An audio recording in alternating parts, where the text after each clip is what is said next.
Welcome back to another episode of The Loco Fit Show, where we redefine what healthy means to you. I'm your host, Laurin Conlon, and today I'm joined by Rick, our team mental health counselor, to answer a question about taking a break in a relationship. So we got sent this question, and I feel like this is like really applicable for a lot of people because I'm sure that, this is a very specific situation. However, the question of can a break in a relationship ever be a good thing or is it a waste of time is really valid. So I'm going to read it. Me and my boyfriend have been together for 12 years since we were 14 years old. We have had a long distance relationship for the past 3.5 years and will not live together for another 2 years. He has some commitment issues. They are better now than when he was younger, but I think we have grown apart a bit. Can a break be a good thing to figure out what we want, or is it unnecessary? I always hear conflicting opinions about that. There's a lot here, right? There's like a lot of different things. Like you guys have been together for a while. There's going to be some distance, or maybe there's some commitment issues, so we can tackle that. But also, just in general, like answer, are breaks useful? Are they not? Right. And I guess we really have to talk about, defining what a break is, right? Because I feel like that could be different. Like, everybody has a different opinion of what a break is. We were on a break. We were on a break, so I banged 4 girls. You're like, what? Like, that's not what a break was. But yeah, so I guess let's define that part first. Sure. So, right, you bring up a really good point. What is a break? What does it look like? Do we both agree to these boundaries? Is a break a clean break from the relationship in that we are no longer committed to each other and we are free to do whatever it is that we want? Like I can date, I can sleep with, I can share or develop new intimate relationships with somebody. That's a break. Or is a break where we're talking about we're just going to take time away from texting each other. We're going to take time away from making the effort to see one another, but we're still going to talk, we're still going to communicate, and maybe the expectation is that we don't date other people. And again, when we talk about dating even, like what does dating actually mean? Dating can be sleeping around, dating can be talking to people, dating means very different things to different people. So there's a lot of kind of context to just the idea of what does a break look like? So I would encourage them both to say, okay, if we are going to take a break, what does that actually look like and what are the boundaries? And understand that when you make that decision, there's going to be pros and cons to both of that. You can have intense feelings of joy and euphoria and excitement about the future because you have no commitments, no attachments, and you're free to go. But that also comes with there's going to be moments where you can have more depression, more anxiety, feelings of loneliness because the person who used to be there no longer is.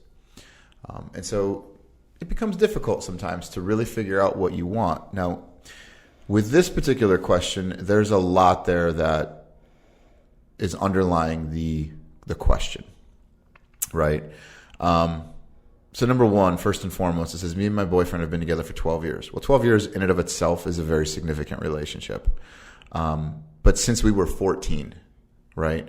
So this is one of the things that is really interesting to me about this particular person. So over the last 14 or 12 years that they've been together, they have grown significantly as people. And they've grown significantly as people together. And so who we are at 14 is definitely not who we are at 24. And even worse, who we are at 24 is not who you are at 34. The gaps in between those phases are what generally make or break a relationship. And it has absolutely nothing to do with whether or not the other person is good or bad or evil or any of that kind of stuff. There doesn't have to be, this like big event that occurs, some huge fight or major disagreement in life. It can simply just be, hey, who we were at 14, we're very different people. Because at 14, you're not even driving a car. You don't even have a permit. Like you're still in high school and a sophomore. 24, you've graduated college. You have a career. You have a job. Like your goals, your expectations, your outlook on life, your values are very different. And unless those values have stayed in alignment, it's very difficult to keep a relationship because if you both want different things from it, it's really difficult to find common ground. And again, that doesn't mean the person's bad. It's just we're really different people. And are we in love or are we staying in this relationship because we've got so much history together, we've grown, we've matured, we've gone through these major life experiences. Like we graduated high school, we made it through college, or for the last 4 or 5 years dating. And so now, he had commitment issues. Well, what 14-year-old doesn't have commitment issues? So you're talking about somebody who 4 years into the relationship, issues, so. he and she were 18 years old, like 4 years into it. So it's like, okay, it makes complete sense developmentally even that there would be major issues that as a couple they were going to encounter, because at 14 most people have a relationship that lasts like 2 months, not 12 years. Like, so these two people are kind of exceptional in that particular space to have been 14 years old, found each other, and have made something work for this long through this period of their lives is actually really remarkable to me.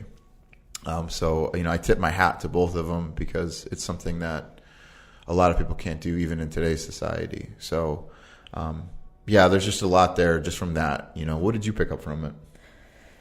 So I guess I think the biggest thing here is identifying or putting parameters around the break, right? Why do you want to take a break? Mm-hmm. What do you think this is going to solve? What do you want to get out of this, right? Is the break, hey, we have been together for a really long time. I'm interested in dating other people. I'm feeling this pull to explore different things. This is what I want. Or, hey, I just don't really know who I am at this point, because we've been together for so long and we've grown together as people, but like kind of who am I as an individual at this point? So maybe the person is looking for a break for that reason, right? And it's really hard to figure those things out when you are with somebody. So that's the first thing that I picked up. Okay, like is it necessary? Like it could be really useful, but you have to know what you're trying to get out of it. Otherwise, you're just going to say, hey, we're going to take a break, and then you're going to feel just as confused when things are over. And, not saying there's anything wrong with that, because everybody, especially when there's like emotions involved, sometimes you do things that maybe aren't the best. But the person wrote this out and thought about it long enough to know, okay, like clearly this is a person who is very thoughtful in some capacity, you know what I mean? At least in this capacity, and is thinking, okay, like what is next? So I think that that's really the biggest thing, is to figure out not necessarily is it a good thing or is it a bad thing? It's more so, what do you want to get out of the break? And really, what are you seeking, whether that's a break or not? Like, because it's more about that instead of the label of the break. Right. What are you really trying to get out of this next phase? And, being together for a really long time is a challenge.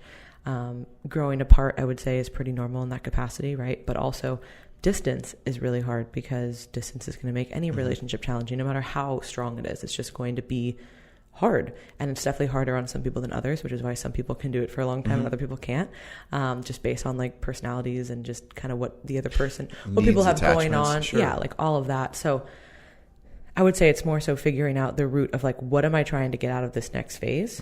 And where do I really see the relationship going? More so than, is this necessary? Is it not? Because it doesn't really matter what anybody labels that as, right? Like some people take a break and they get back together and it's great. Some people take a break and they break up and they say it was the worst thing ever. Like, you're never going to know that. It's more about you as the individual. What are we trying to get out of this? Right. And so I agree with that. I think for her, she's probably been sensing, because for the last 3.5 years, they've been long distance. And that gap that's a long period of time in and of itself to be in a long distance relationship. One of the things with long distance relationships is, more times than not, they don't work. Because if it's not just the distance, it's not like you're living in California and I live in Florida. It's the idea that, when are we going to be back in the same space at the same time? Because for most people, and I'm not talking about the outliers to all this stuff, we're using more general terms. For most people, the need for physical touch and intimacy and creating a life and routines and sharing life and experiencing that with the person that you're with is the relationship. Without it, like, you're just friends, and friends can exist on a lot of different levels. But so first and foremost, when people are in a long distance relationship, one of my very first questions is like, okay, have you guys talked about when, where, and how are we going to be in the same space again? So if we're dating and we're here and we're in Tampa together, but you're moving to Seattle and I'm staying in Tampa, okay, We understand maybe it's work or family or whatever it is that's bringing you to Seattle. But where, when, and how are we going to be in the same space? Are we going to move back to Tampa? Is the expectation that I move to Seattle eventually? Or are we going to settle in at, in Nebraska? Like, it doesn't matter, but having a plan for it. Because what happens is when we leave something like this just unknown, it can feel like forever. Like there's no end in sight. Versus if I say to you, like, okay, like one of the things you and I have talked about, even in some of the other podcasts, you're like, for somebody who's never done any like bodybuilding or weightlifting or anything like that, or dieting, it's like, if you give me 2 years, you will see major, incredible changes in your body, but we're going to have to start slow. But that 2 years is kind of like, okay, I can track that. That's 24 months. Like I can start going through this and breaking it down. I can be like, all right, I'm building this habit. I'm doing these things. And before I know it, I'm 3 months into that. And I can see some changes, not what I want, but you start to see a progression. And then before you know it, 2 years is gone. And it's like, boom, here it is. The goal, everything that we were hitting, we were working toward, we saw a progression. If it's left undetermined, you don't know when it's going to end. It's kind of like I was working out with my trainer the other day, and she's like, you're just going to do these until I say stop. I'm like, well, how many is that? And she's like, I'm not telling you. I'm like, oh, that's really unsettling because this is going to hurt. And I have no idea. Like I wanted to prepare myself for the end. Yeah, she could have said 300, but you'd been like, okay, I know. Exactly. But she didn't. This down. And it was awful. But that is the one hard part about not with that situation, but like with, say, like dieting or something, right? Or any kind of body comp changes, or even like mental changes, right? People want to know, what is this timeline? And it's like, I can give you an idea of how long, but like we really don't know. You know what I mean? But for something like this, yep, you can put a little bit more parameters around it, because why have you guys been separate? There's probably a reason. This is a very specific amount of time, 3.5 years. Okay, well, what is going on? Was it school? She also knows that they're not going to be together for another 2. Okay, yeah. So there is that. So, okay, like we know that this is going to be, we have a time period around it.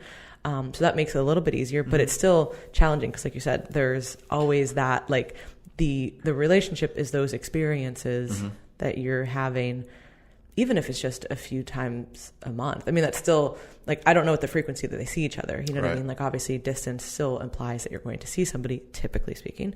Maybe not always, but generally speaking, they're going to see each other. But what is that? Is that once every 6 months? Is that, or you see each other every 2 weeks?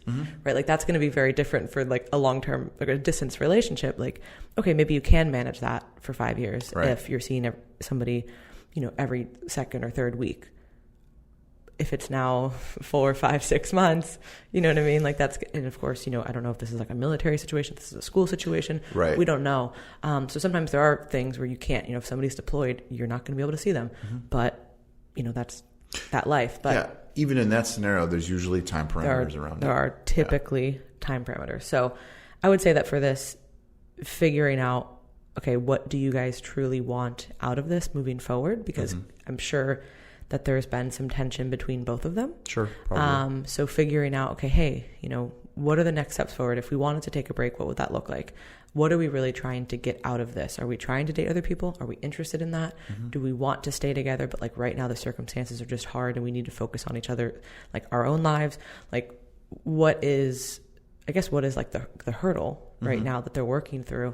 And then that will determine, I think, what the next step should be. Yeah. And so I want to end or kind of capitalize on 2 parts. Number one, I think this particular girl is searching for 2 things. Number one, what does this relationship mean to me? And so from that perspective, she's trying to figure out the status of the relationship within her own mind, right? Like we've been together for 14 years or 12 years. It's going to be another 2 before we're fully together. We've been doing this long distance thing. I see some things. So there's obviously an inherent value in the relationship and what that relationship means. But considering how young they were when they started dating, I also think she might be struggling with some of the identity aspects. Like, who am I outside of this relationship? Do I even know who that is? Because 14 is an incredibly young phase to develop a meaningful, significant other relationship and to never really be alone. Now, you can make the argument that the distance the last 3.5 years has provided her an opportunity to be more independent and to do those things. But, she's 26 at this point. So there's a lot of growth and development. We don't know what. So I kind of look at this as twofold. And this is obviously something I would explore with her if she was, sitting in session. I'd be like, well, talk to me about the relationship and what it means to you. And, what are the wonderful qualities about it and the things that endear you to this person.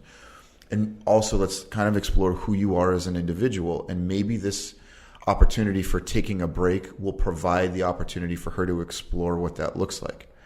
Maybe you recognize that I like who I am. I love this other person, but I really like being independent, or I like the idea of dating somebody new. And it's the break gives you the opportunity to be clear. So let's just assume that the break is, okay, we're going to take a break. We're going to allow each other to date. We're not going to talk consistently, and we're just going to kind of end things. And then we'll see where we are in 2 years. Like, let's reconvene at 2 years and see if I still feel the same way toward you, if you still feel the same way toward me. Because it's like, logically speaking, you can look at this and be like, oh, well, 2 years is a really nice gap. So it's like, okay, if we end the relationship, I have 2 years to grow a little bit more, to see what life is like, to date, to see if I like that, or if I fall in love with somebody else, or if they fall in love with somebody. How are you going to handle that? Like, if you're like, okay, let's take the break, and then he's like, yeah, fine, this isn't what I want, but okay. And then all of a sudden he meets somebody new, and you're like, what comes with that? This is obviously the consequence of making that choice. But I do want to answer, as to the best of my ability, her question: is a break a good thing or a bad thing? What I will tell you is this: you will talk to 20 different people and get 20 different opinions.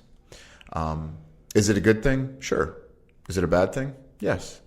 It just depends on where and what it is you're looking for, and if you can be honest with yourself about what I'm trying to find out in this. And if taking a break is going to come with inherent risks, and every time you put the relationship in that position, it runs the risk of you getting hurt, of that person getting hurt. It also runs the risk of extraordinary upsides, of learning new things, of discovering yourself, of growing as an individual.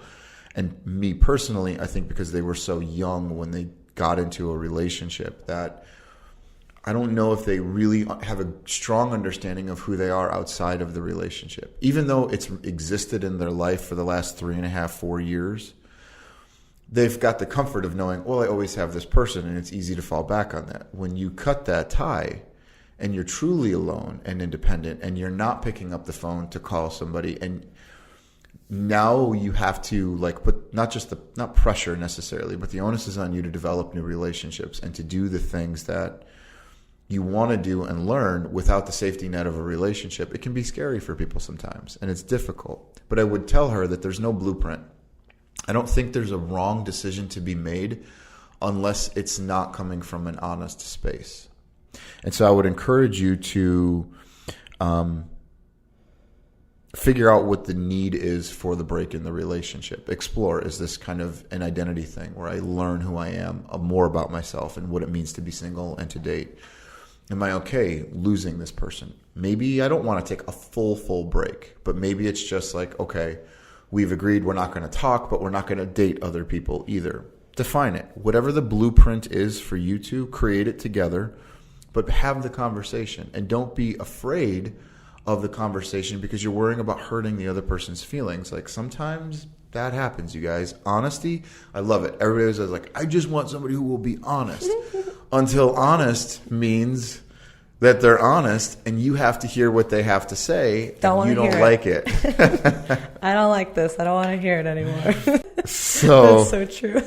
I would tell you, I just want somebody to be honest, and then they slap it in your face, and you're like, no, but not like that. Yeah, not that honest. It's like, wait, but can you give me partial honesty, please?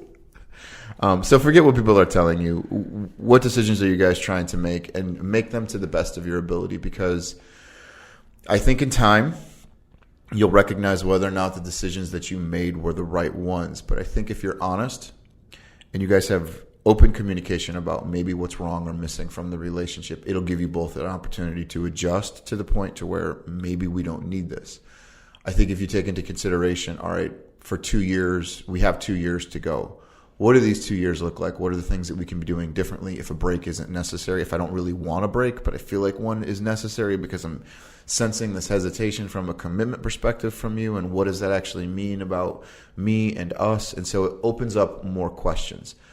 But the dialogue between the two of you guys is incredibly important. So when we say communication in this relationship in particular, it's fundamentally important because they can only experience the relationship, with the exceptions of the times that they can space together to see one another, through communication.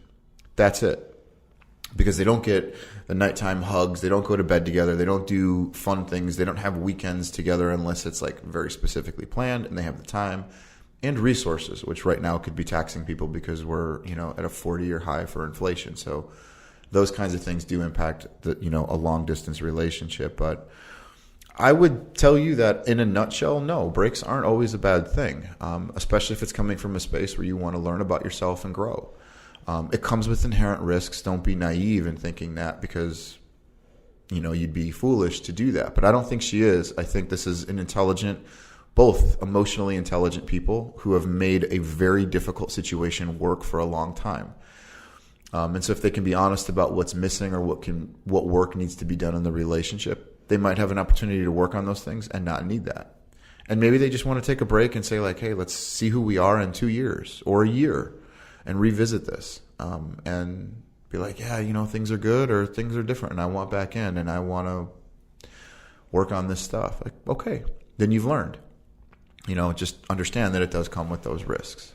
Yeah, I think regardless, this is bringing up important things for the future because 2 years, when 2 years are up, right, and you guys can be together, these issues might still be there, right? It's going to be different, but it's not like it's just going to be like, oh, we're together in 2 years and like everything's going to be perfect.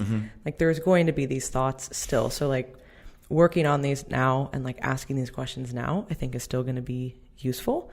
And like you said, there are risks to the break, but there's also risks of staying in something that you both are questioning.